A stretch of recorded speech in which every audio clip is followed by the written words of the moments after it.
This interview is being conducted for the Veterans History Project for the Library of Congress.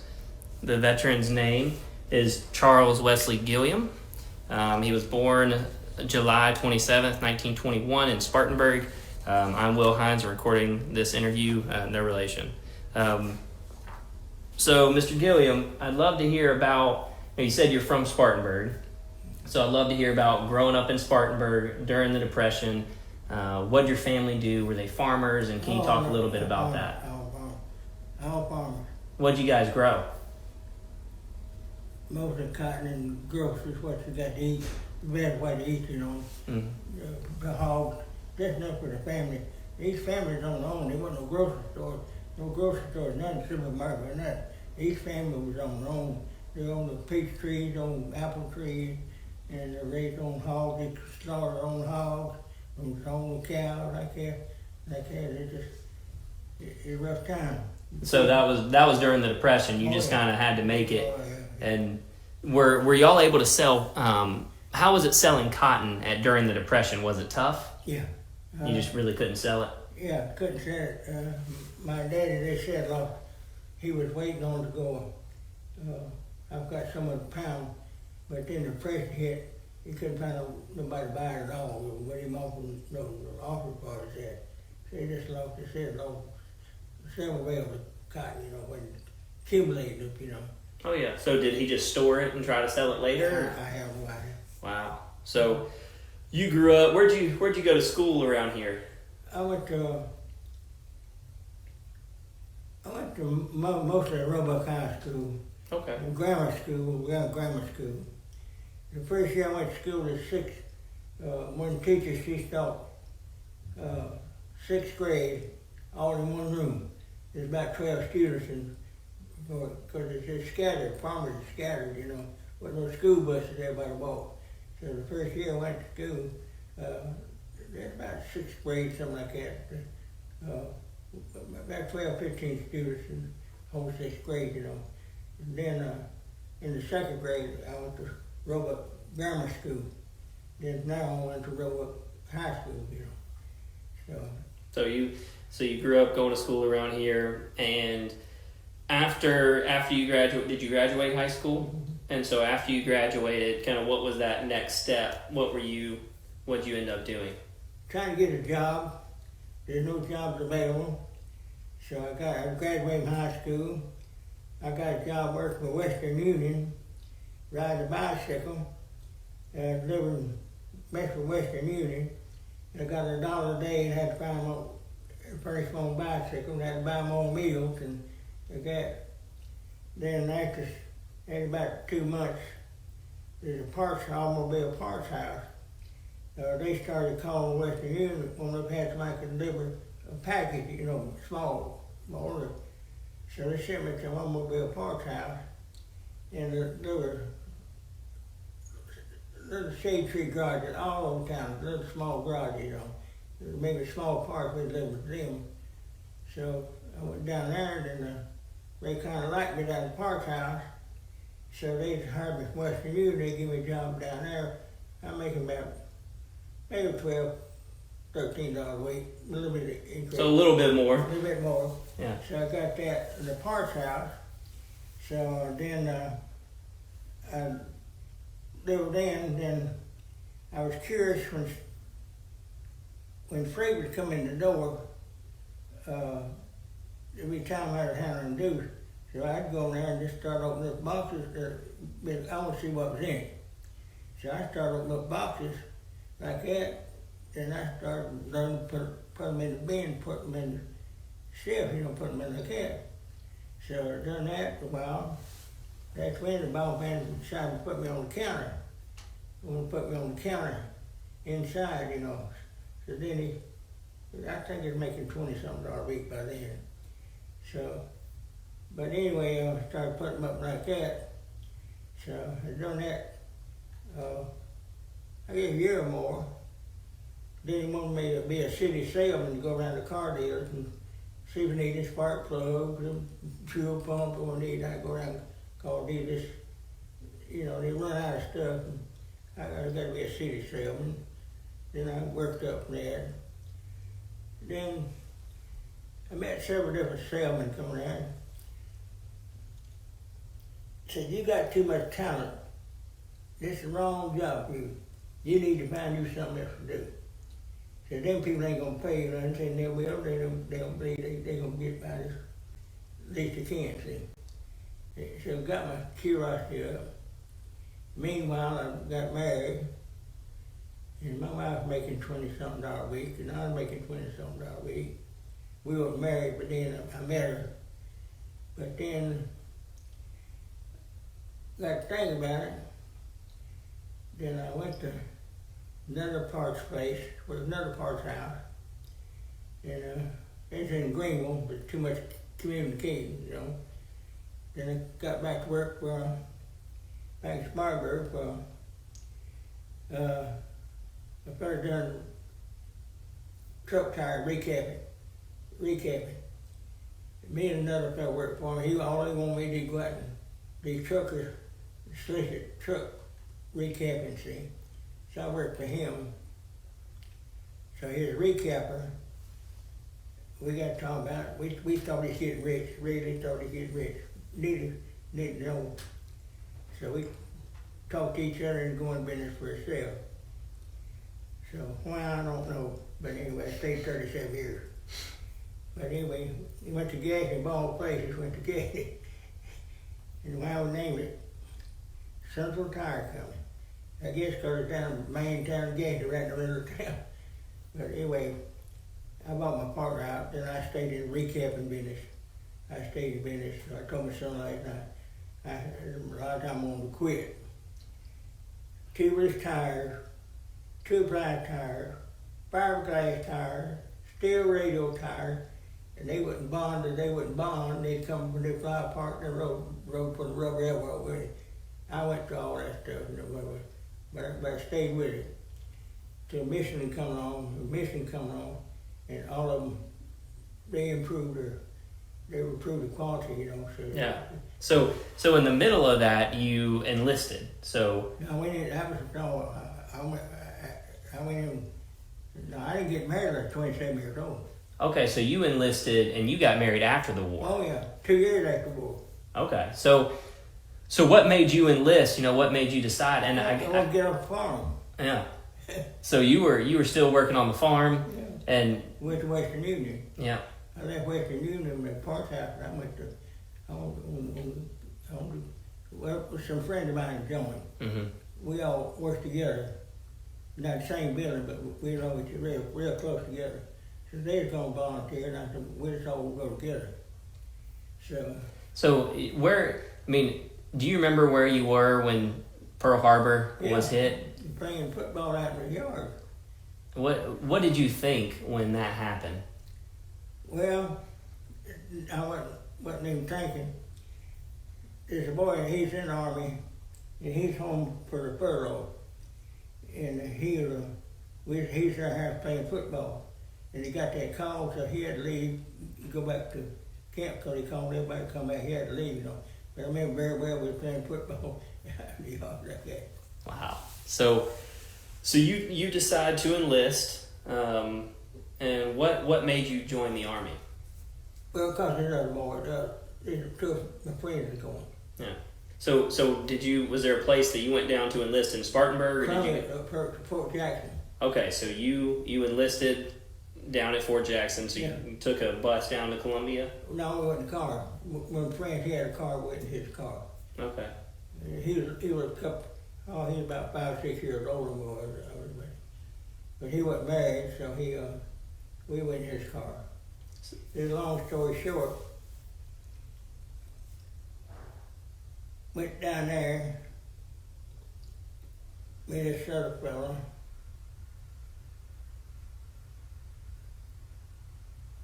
Yeah, everybody, he couldn't go, they turned him down. Anyway, me and him went together. So they swore him in right away in the morning. And she called my name, said, Mr. Gilliam? Yes, sir. Said, you're only 20 years old. Said, we can't put you on me. So you gotta be 21 to volunteer. Said, don't be we get you in the Army. Said, you got to get permission from your parents that you get in the Army. He said, I said, well, I don't know what I'm gonna do. He said, well, the only alternative I can give you is if you call your daddy, send me a telegram, give me the permission to put you in the Army. The other answer said, you can't get them.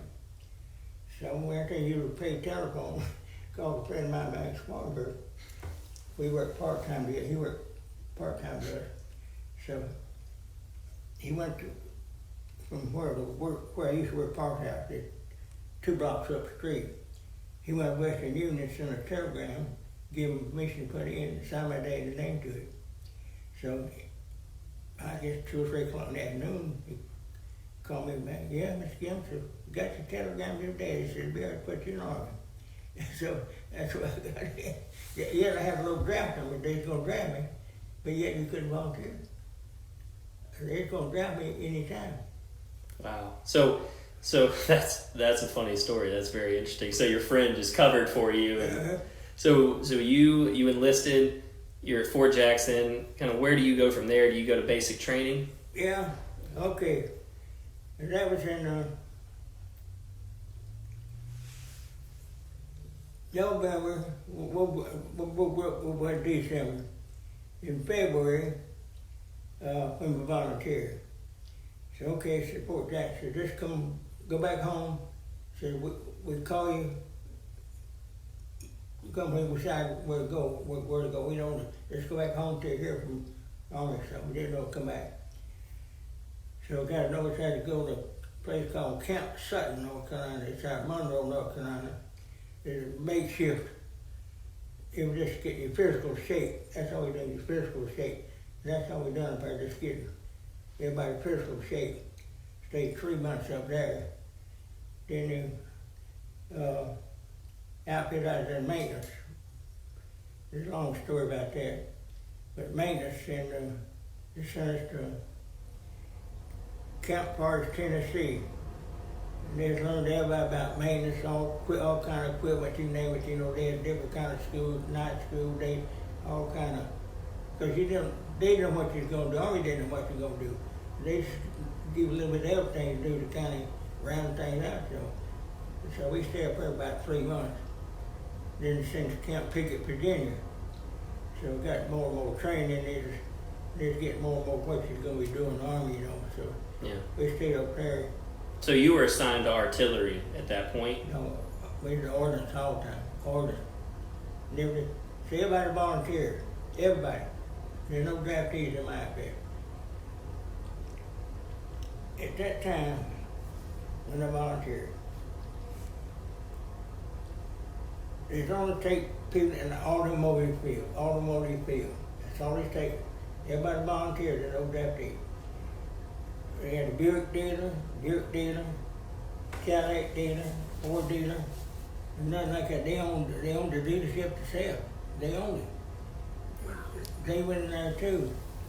So, but everybody's in the automotive.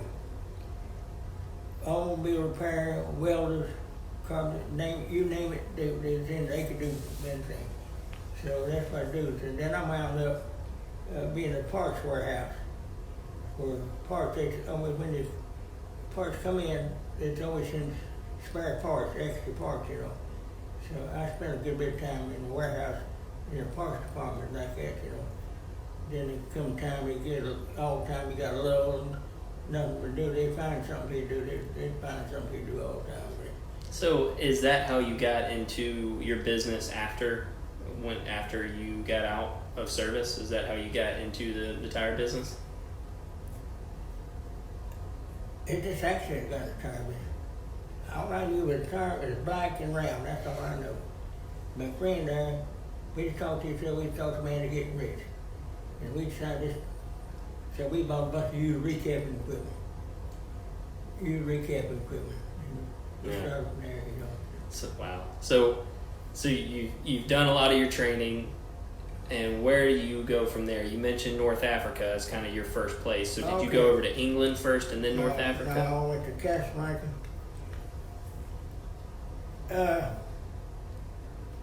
It's a little over a mile from the seaport. See, Casablanca had seaports coming in.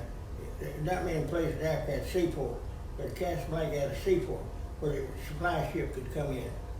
So then that's where we stayed in Casablanca 10 months, cause that's where the ships come in.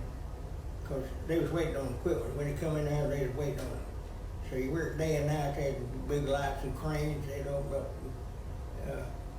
Each box is marked a colony, wooden box, they marked so they know who it belonged to, you know. And so they'd open up in boxes and work, they'd get them out because they're waiting on, so the front line is waiting on stuff all the time, see. So we stayed down kind of seaport. Then they drove back further away in North Africa. Then we went to North Africa, Oran, and stayed about 3 nights there. Didn't know where it was going, but got there. Found this old English ship there, sent over to pick us up. They're going to send us to Italy. Because they seen fighting in Italy that towed us down toward Italy, and they was going up the coast, you know. So we went about Isle of Capri, and we was out in the harbor. We could see the cannons shooting off in the distance, but we were sitting out there because the ship won't dare try to unload that because them German planes don't fool you. They smart people in Germany. They send them flyers up in there, airplane flyers. It's like they got. So they watch when the convoys would come in, you know. So when we got there, we got on this English ship to go to Italy. So what was your main job typically when you were in North Africa? Would you be helping load and unload the ships and parts for cars, or just as it got unloaded in a working warehouse? Yeah. Put it, identify it, and put parts number on, putting bins like it's spare parts, you know. Okay. So to make a long story short, we could see them out. Cannons is driving, and the storm come up, and we was out there, and our ship, it was the harbor in Italy was loaded with mines, floating mines. So ours during the night, 2:30 in the morning, boom, boom, boom, that thing ship went into that thing, vibrated, and what it was, that ship on the front of the ship, them 2 mines went off. I might have told your daddy, but anyway, I was the ship we was on is a freighter. They take all this floor out and set here. Take this set of floor out there. All right. They take these out, they load the bottom first. You get that loaded up, then they put this on here, then on this floor, see. Then they put that back floor. That's a freighter. Because freighter, we just slept on the floor anyway, there wasn't no lucky ship.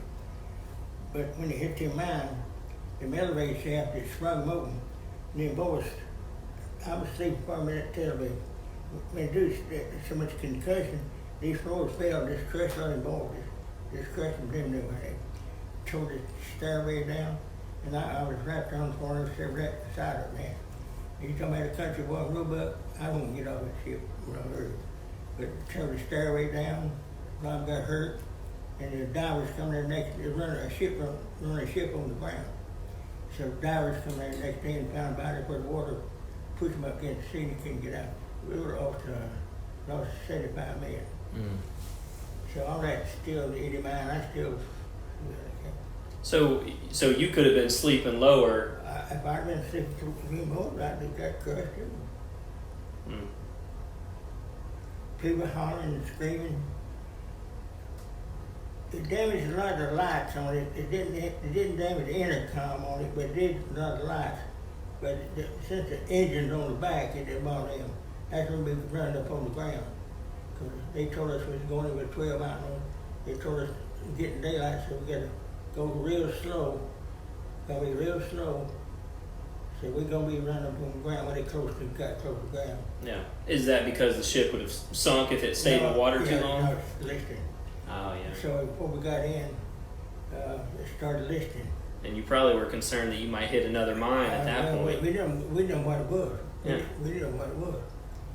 So it started lifting. So they want to get daylight. And it was real slow. We had to go real slow. So they told everybody to hold on. We're gonna run up on the ground and get you hold on to something, you know. So we're gonna run the ship up on the ground up there. So that's when you run up on the ground. So run up on the ground. It's getting daylight. You being a country boy, I was going to get off that ship. There's no doubt about it. That's some of the first one waiting on. That way to get the game plan up. We got the game plan up. I was some of the first one waiting. So, no doubt about it, I won't get off. Some officer grabbed me, soldier, you're not going nowhere. So you stay right here. Said nobody comes on this ship. Nobody comes on this ship. Don't let them on this ship. So you stay right there. I said, okay. So I got to see some of the divers come in, they brought some out like that. I got to see them bring out like that, you know. Mm. And, no doubt about it, I was going to get off that ship. Yes. So, okay. So you guys, that's pretty crazy. So that happened in Italy. Yeah. Okay. But after the war, slowing down, I went further and further. Talk about Angel Beachhead, I got, in the Army, they train to do a lot of things. So they put me in one day, told me to carry some supplies of Angel Beachhead. Me and another, because they always had two drivers. So we went to carry some supplies. They had it covered up, I don't know what was in it, but they took over. So we got up where we was going to deliver it. He told us certain day, he said, don't get out of this area, this place full of mine. So we stayed there.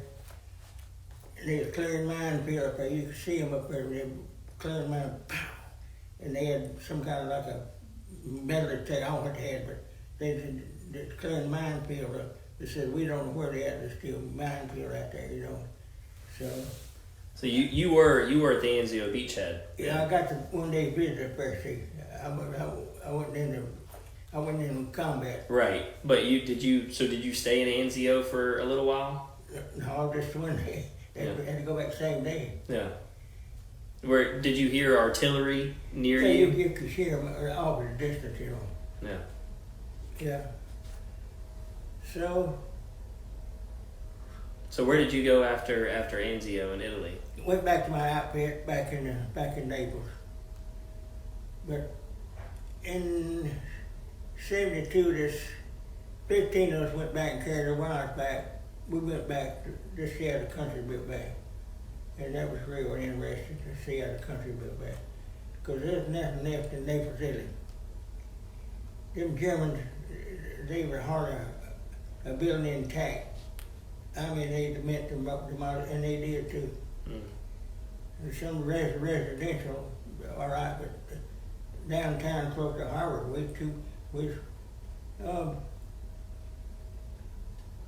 maybe less than 2 miles from Harvard. And anything near to Harvard, there's just nothing left. I mean, you couldn't believe how they tore that place up. Mm. Did you see any German POWs come near where y'all were? They captured some of them, and they went to work back in Italy. They went back and done some work back there. They're so to speak concentration camp, but they're good workers. The Germans were good workers. Had an article when I saw ways. They told about how talented the Germans was, but they've been captured. But they still, the Americans still use them. Some of the talented, they real talented people. Did you bring anything back from Italy while you were there? No, brought me memories. Oh yeah. I remember when Mount Vesuvius erupted. I brought me a lava rock back, but I left it a long time ago. I don't know what the hell I'm doing. But we went back and carried our wives back, and we went back to stay a week in Casablanca. Among the Arabs, Casablanca was a modern city. It was real modern. They said nothing rich French, Portuguese, super rich people. They left their country went over because they had pretty beaches. The pretty beaches went over like Miami here. The rich people went over and they formed Casablanca, big modern buildings, like that. And so we went back there to see it back and see the country. Yeah. And every day we had a 15-passenger bus, air-conditioned bus, but every day we'd go a different direction out of Casablanca and see the country back there, all the Arabs and this and that. Yeah. That's what we had to see. Then went to Rome and stayed in Rome, got to see a lot of Rome. When we went back there, got to see Rome. Yeah. And I got to see the Pope while I was over there. And he went down his over shoulder with our army, they didn't wave at people, Yeah. So you go back to Naples, and what year is it at that point? Is that 44? 44, yeah. So, and then kind of where'd you go from there? Did you stay in Naples for almost the rest of the war, or? No, that's where I left. I left, I stayed in Naples. Stayed in Naples till the war was over. Make a long story short, had a picture, but don't know them. Had my barracks bag, had a big old ship out there, loading up soldiers. I guess farm near the mailbox, front yard, soldiers with barracks bag, waiting on to load that ship. Waiting on that ship. And I was sitting on mine, I had somebody took my picture sitting on the barracks bag. Barracks bag. But they called by different groups. So started calling that name, one by one. Charles Gilliam, report so-and-so. What the hell is going on? We're homesick, man, been gone. Report so-and-so. On the bar. Didn't tell you nothing, so stay here. Called the other pair, same, I didn't tell them nothing. Homesick, gonna go home. Load us up, there's 30 something of us. Load us up in the truck, put it back in, take care of us back in town. Put up some barracks, strange barracks, with strange people didn't know what it was, nothing. I mean, you talking about some people getting the heart on the car. So, didn't know what happened. So the Army put out a newspaper, Stars and Stripes. Stars and Stripes come out, some picked up. So-and-so, people that married war brides got to go home with their husband. The single man like me, we had to stay over there. And stay 33 more days. Now you tell me getting a heart on the car. Yeah, said war bride, they married over there. So they got to put on the same ship with us. This, I think about 33 of us before we went married. So we had to stay with her. So, Wow. then I said, got on the ship. I think the U.S. Wakefield, I think the name I come home on the U.S. Wakefield. We landed in Boston. And spent the night in Boston, and then was trained to Fort Gordon, Georgia, and discharged down Fort Bragg, Georgia. So how was it coming home to see your family? Were you really excited? I mean, you said you were homesick. Well, yeah, he'd been gone. When he was in the States, didn't own a car, not too many people. Some of the parents come to see him in the camp, but my parents didn't have none. I didn't get to come home very little after I volunteered. So it wasn't easy on me, tell you that, So, but anyway, got to Fort Gordon, Georgia. So, give us $100 a piece travel expense to get home. So lucky, the two other people in Spartanburg sold us, so we give them we charged $15 a piece to bring from Greenville, And I caught a bus from Greenville into Spartanburg, You know, I think, I don't think my parents' yard's coming, but I think I called a taxi. I live about, I probably live about 3 miles from the airport where we landed at, bus station. So that's it. But he told me an angel that they we carried him supplies up there. There's a great monastery up on the hill. That's the reason angel was like this. It's a great big hill, big mountain. So the Germans on the other side, and they was shooting straight down at the American. When I parked that truck, told us I do, there's absolutely nothing but lead. You walking on lead, shrapnel. And that's when they told us don't get out of the way, see. So what happened, the Americans, and they figured out what the Germans were doing, so the Americans had no alternative. They went away and broke that monastery off that mountain so they could get out of the Germans, what they did to me. They drove it back. So we went back up the monastery. We couldn't take no pictures when they carried our wives back. We went back up there and we could park. We was on a bus, but you didn't get to go in and nothing like that. You just outside and couldn't take no pictures. The government, I think the Americans had built that monastery back because they broke it off the mountain. I don't know who built it, but they built a real modern. We could walk up there and we couldn't go in it, but see, it's real modern. They built it back. I think the Americans built that monastery back, you know. Wow. It is. That's incredible. Neighbors, they rebuilt neighbors back, super highways, this and that and the other. So it's really interesting to go back and see it, you know. Yeah, I'm sure. I mean, you were there 30 years before that, 28, 30 years before.